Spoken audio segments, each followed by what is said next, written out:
Welcome back guys. आज हम आपके लिए हाल ही में रिलीज हुई लस्ट स्टोरी 2 मूवी की एक्सप्लेनेशन लेकर आए हैं। इस मूवी में 4 कहानियां हैं जो पूरी तरह से आपका सर चकरा देगी।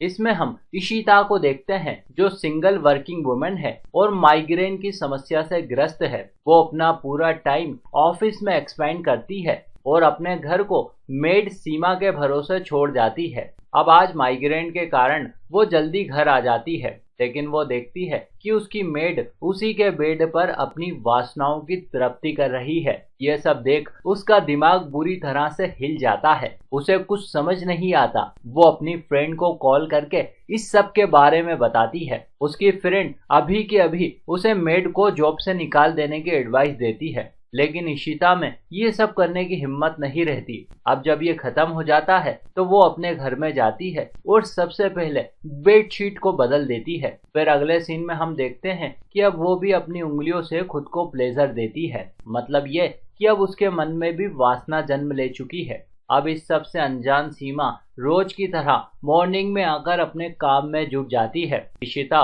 उसे बोलने की कोशिश करती है, लेकिन ज्यादा कुछ बोल नहीं पाती। उधर सीमा भी बदली हुई बेडशीट को देख लेती है, लेकिन वे दोनों ही इस बात को मन में ही रखती है और अपने अपने काम में लग जाती है। अब अगले सीन में हम देखते हैं कि इशिता कल की तरह आज भी 3 बजे ऑफिस से घर आ जाती है। अब वो देखती है कि सीमा अपने पार्टनर के साथ पूरी तरह से डूबी हुई है। यह दृश्य इशिता के मन में बहुत गहरा उतर जाता है। अब उसका काम में मन नहीं लगता।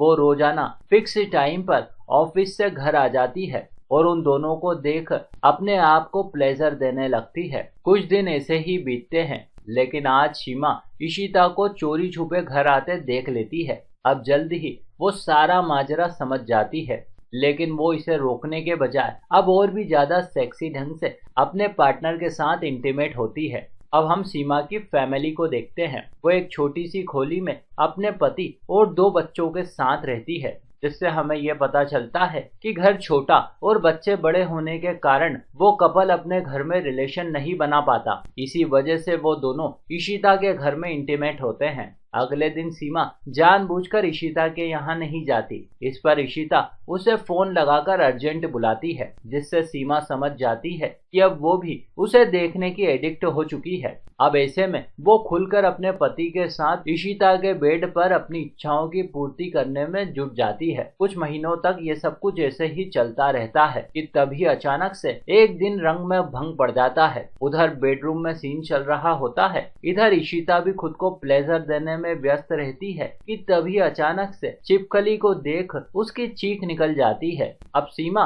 और उसका आमना सामना हो जाता है। ऐसे में अपनी लाज बचाने के लिए इशिता उसे खरी खोटी सुनाने लगती है। वो कहती है कि ये मेरे घर में क्या चल रहा है। इस पर सीमा भी उस पर कई आरोप लगा देती है। वो कहती है कि आप हमें छुपकर देख रहे थे, मतलब आपको शर्म आनी चाहिए, और भी पता नहीं क्या क्या। और इस प्रकार से वो दोनों बेशर्म होकर एक दूसरे की पोल खोलने में लग जाती है और फाइनली इशिता उसे काम से निकाल देती है। अब सीमा नए काम की तलाश में जुट जाती है, क्योंकि अपनी गृहस्थी चलाने के लिए उसे काम करना जरूरी है। उधर इशिता भी दूसरी मेड रख लेती है, लेकिन वो सीमा जितनी काबिल नहीं होती। साथ ही साथ लोग भी इशिता को शक भरी नजरों से देखने लगते हैं, जिससे उसे काफी गिल्टी फील होती है। उधर सीमा का हाल भी कुछ ऐसा ही होता है। ऐसी ही एक शाम वे दोनों आमने सामने मिल जाती है। फिर दोनों आपस में बातचीत कर अपने गिले शिकवे दूर कर लेती हैं और इशिता